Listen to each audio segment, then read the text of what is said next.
Morning বন্ধুরা, কেমন আছো সবাই? আশা করি সবাই খুব খুব ভালো আছো।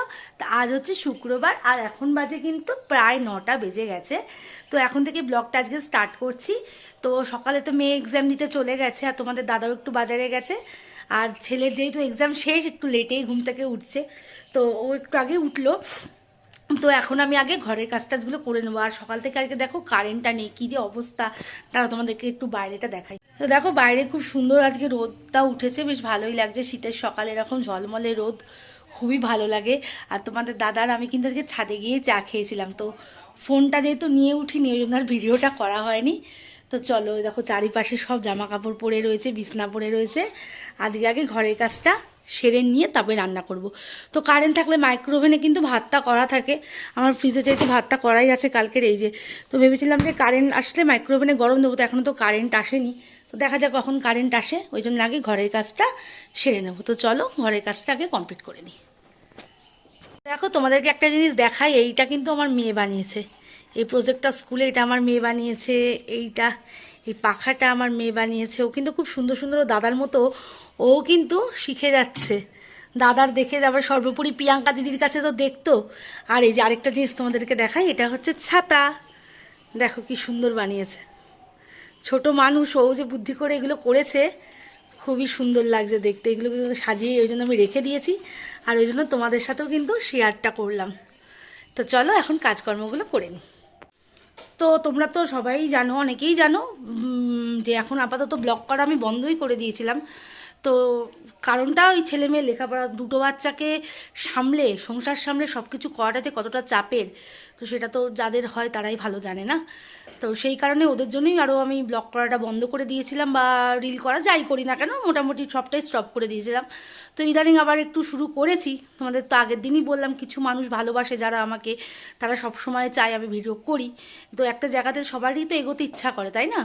তো তার মধ্যে জয়িতা সবচেয়ে বড় আমাকে যেটা সাপোর্ট করে, জয়িতা সবসময় যে তুমি কেন ছাড়বে, কেন করবে না, একটু একটু করে করবে, যখন ছেলে মেয়ে থাকবে না সেই সময় ভিডিওগুলো করবে। তো আমি কিন্তু সেটাই করি, কারণ আমার ছেলে মেয়ের সামনে আমি মোবাইল ধরিও না, বারও করি না। কারণ ওরাও যদি দেখে মা সবসময় মোবাইল নিয়ে ঘুরছে, তাহলে ওদেরও একটা ইচ্ছা জাগবে মোবাইল দেখার। তো সেই কারণে কিন্তু ওদের সামনে কখনোই ভিডিওটা করার চেষ্টা আমি করি না। তো অনেকে অনেক কিছু বলছে, অনেকেই জিজ্ঞেস করছে আবার করছি কিনা। তো হ্যাঁ, আবার একটু শুরু করেছি। নিজের যেহেতু এটা ভালো লাগার জায়গা ছিল, ভালো লাগার জায়গা, সবার ভালোবাসার জায়গা, এটা সবারই নিজস্ব পার্সোনাল জায়গা, এটা প্ল্যাটফর্মটা, ফেসবুকটা। তো সেই কারণে আবার একটু ইচ্ছা হলো করি। এখন তো এক্সাম প্রায় শেষের দিকে, মেয়ের প্রায় আজকে হলে হয়েই যায়, কালকে একটু পরীক্ষাটা একদমই ইজি আছে। তো যাই হোক, সেই কারণেই শুরু করলাম। তো সবাই মানে আমাকে মানে বলছে করতে, সাপোর্ট করছে, হাজব্যান্ড সাপোর্ট করছে, আমার মা বাবাও এখন সাপোর্ট করছে। মিথ্যা কথা কেন বলবো, তাদেরকেও বলেছি যে আবার শুরু করছি। তো মা বলছে করো, এটা তো খারাপ কিছু নয়, তুমি তো খারাপ কিছু করছো না। আর সবাই গান শিখতে গেলে জয়িতাও বলছে যে তুমি একেবারে ছেড়ে দিচ্ছ কেন, একটু একটু করে করবে, অবশ্যই করবে, তোমার অনেকটা ফলোয়ার্স বাড়া আছে, সব কিছুতেই অনেকটা এগিয়ে আছো। তো সেই জন্যই আবার শুরু করলাম। তো চলো, এটাই বলার ছিল আমার। তো দেখো আমার স্নান একদম হয়ে গেছে, একদম রেডি হয়ে নিয়েছি সিঁদুর টিঁদুর পরে।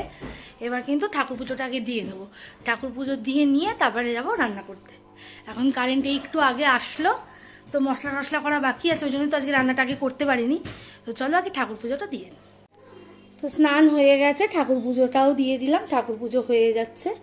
এই যে দেখো ঠাকুর পুজো দিচ্ছি এখন। ধুনো দিলে না খুব ভালো লাগে আমার ধুনোর গন্ধটা এত সুন্দর লাগে, আর চারিধারে ধুনো দিলে খুব ভালো লাগে। তো এখন ধুনোটা দিয়ে নিয়ে তারপরে একেবারে রান্নায় যাব। বেশি কিছু আজকে রাঁধবো না, ভাতটা বসিয়ে গেছিলাম স্নানে। আর আজকে কি রাঁধছি চলো তোমাদের সাথে শেয়ার করছি। তো আগে পুজো দেওয়াটা কমপ্লিট করে নিই।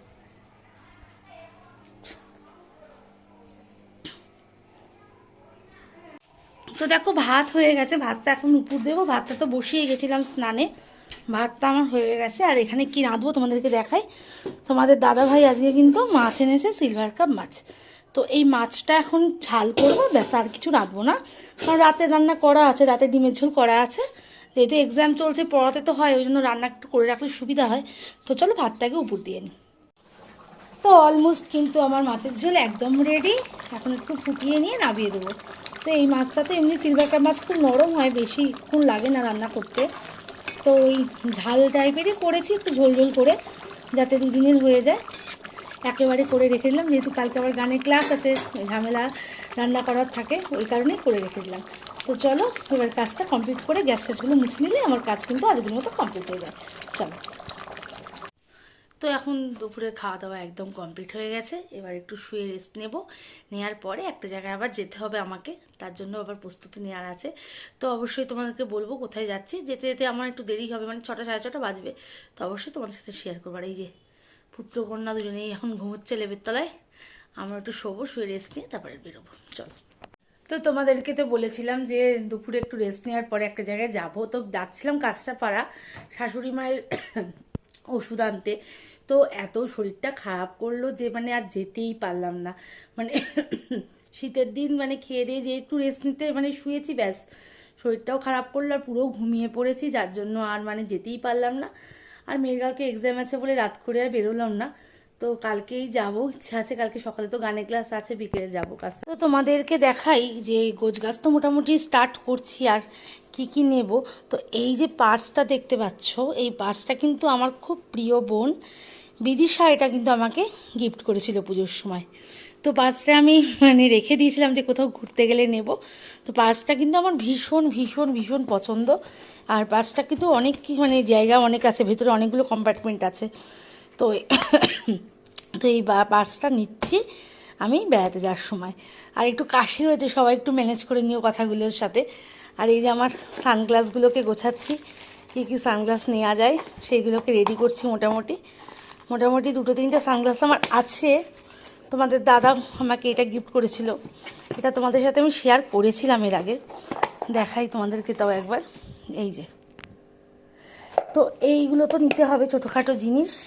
আর এই যে বড় ব্যাগটা, এটাও তোমাদের দাদা আমাকে গিফট করেছিল, এটাও তোমাদের সাথে শেয়ার আমি করেছিলাম। তো এই ব্যাগটা মূলত নেব, এর মধ্যেই যা কিছু আমার দরকারি জিনিসপত্র এর মধ্যেই নিচ্ছি। আর এদিকে দেখো এই যে সমস্ত খাটের উপর ছড়ানো ছিটানো, মানে এগুলো অ্যাটাচিতে নেওয়া হবে বলে আপাতত রেডি করে রাখা হচ্ছে। সব গোছানো হবে রাত্রিবেলা, তোমাদের দাদা বাড়ি আসুক, তারপর সব গোছানো হবে। সবারই আছে, ছেলে মেয়ে 4 জনের জামা কাপড় তো প্রচুর, আর শীতের সময়। তো চলো কাজগুলোকে গোছাই।